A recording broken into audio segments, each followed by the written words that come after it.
Hello বন্ধুরা, আমি মধুমিতা। মধুস কিচেনে আবার এসে গেছি তোমাদের নতুন রান্না দেখাতে। আজকে রান্না করব ইলিশ মাছ। ইলিশ মাছের দই দিয়ে ইলিশ মাছ, দই ইলিশ যাকে বলে। আর ইলিশ মাছের মাথাটা আমি রেখে দিচ্ছি, সেটা আর একদিন তোমাদের রান্না করে দেখাবো। শাকসবজি দিয়ে না, কচু দিয়ে না, এটা পুরোনো দিনের একটা রান্না। আমি আমার শাশুড়ির কাছ দিয়ে এটা শিখেছি। সেই রান্নাটা তোমাদের দেখাবো, ইলিশ মাছের মাথাটা দিয়ে কি করা যায়। আজকে শুধু মাছটা দিয়ে তোমাদের দেখাচ্ছি দই ইলিশ। তোমরা ভালো করে পুরো ভিডিওটা দেখো কিন্তু, তাহলেই তোমরা করে খেতে পারবে। আর করে খেয়ে কেমন লাগে আমাকে অতি অবশ্যই জানাবে। আমি কিন্তু তোমাদের অপেক্ষায় রইলাম।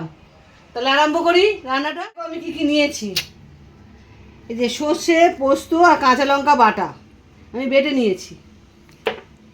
টক দই ভালো করে করে ক্রিমের মতো করে ফাটিয়ে নিয়েছি। কালো জিরে, কাঁচা লঙ্কা 4টে, আর সর্ষের তেল।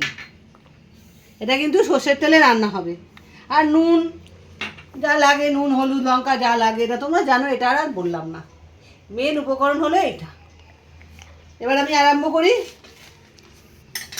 ইন্ডাকশানটা চালু করলাম।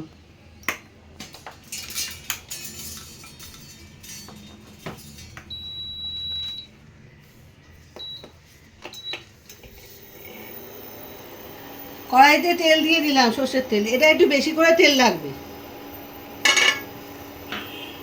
আর ইলিশ মাছটাও তোমাদের দেখিয়ে দিই। এই যে ইলিশ মাছ কেটে নুন হলুদ মাখিয়ে রেখেছি।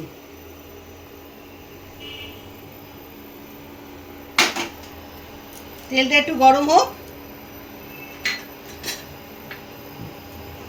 এর মধ্যে তেলের মধ্যে সামান্য কালো জিরে ফোড়ন দিলাম, আর 2টো কাঁচা লঙ্কা, চেরা কাঁচা লঙ্কা দিয়ে দিলাম। এই দেখো ফোড়নটা এবারে আস্তে আস্তে গরম হচ্ছে।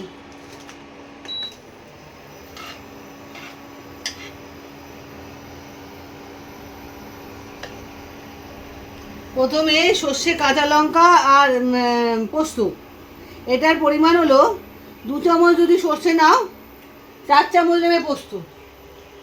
পোস্তটা ডবল নিতে হয়। 1 চামচ সর্ষে নিলে 2 চামচ নিতে হবে পোস্ত। আর তোমরা যেরকম ঝাল খাবে সেরকম কাঁচা লঙ্কা নেবে, 1টা 2টো 5টা 6টা যা ইচ্ছে যেরকম খুশি নেবে। তবে সর্ষে পোস্তর পরিমাণটা হলো এরকম। সর্ষে 2 চামচ হলে পোস্ত 4 চামচ। এইভাবে পেস্ট করবে। এই ফোড়নটা গরম হয়ে গেছে। এবারে সর্ষে লঙ্কার এটা দিয়ে দিলাম।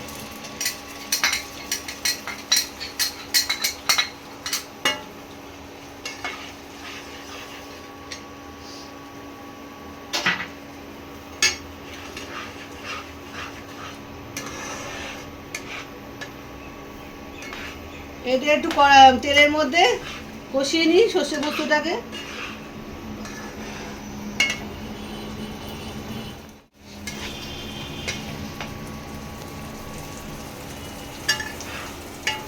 এই দেখো তেল ছাড়তে আরম্ভ করছে। আর একটু তেল ছাড়ুক, তারপরে দইটা দেবো।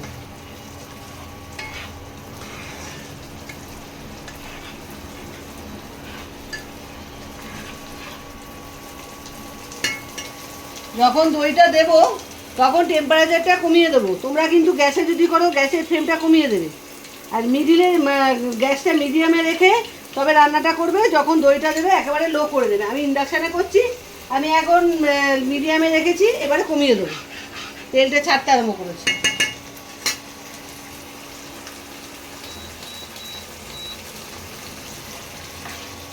এবার আমি ফাটিয়ে রাখা দইটা, টক দইটা দিয়ে দিলাম।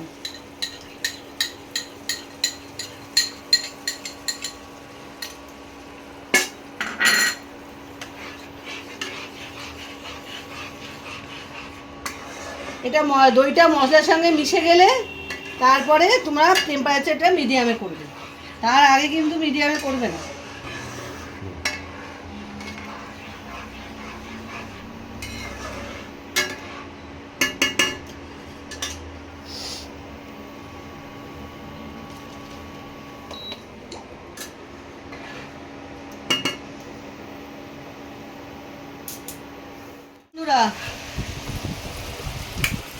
এই যে তেল ছাড়তে আরম্ভ করে দিয়েছে। এবারে এতে দেবো নুন।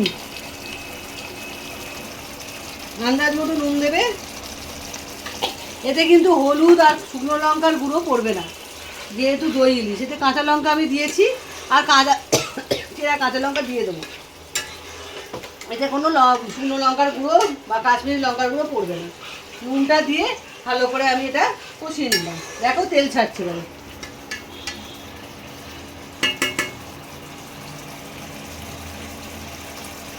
এবারে বাটি ধোয়া জলটা দিয়ে দিচ্ছি, খুন্তির ওপরে দিয়ে দিলাম। খুন্তি ধোয়া জল হয়ে গেল, এই জল দিয়ে দিলাম। গরম জল দেবে অতি অবশ্যই, ঠান্ডা জল দেবে না। আর মাছটা কিন্তু কোনো ভাজা হবে না, কাঁচা মাছে রান্না হবে এটা।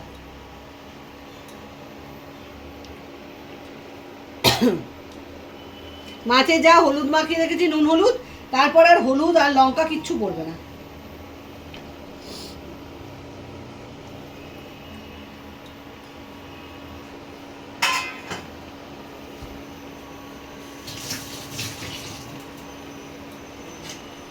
এবার গ্যাস ইন্ডাকশানটা কমিয়ে আমি ঢাকা দিয়ে দিচ্ছি 10 মিনিটের জন্য। হয়ে গেল। এবারে ঢাকাটা খুলে দেখি হয়ে গেছে নিশ্চয়ই।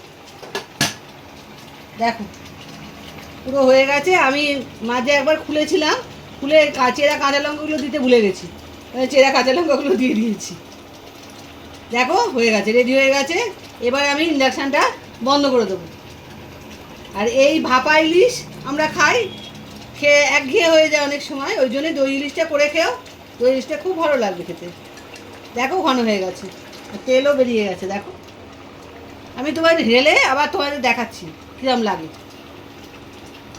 দেখুন বন্ধুরা, এই যে আমি ঢেলেছি, দেখুন কীরকম লাগছে।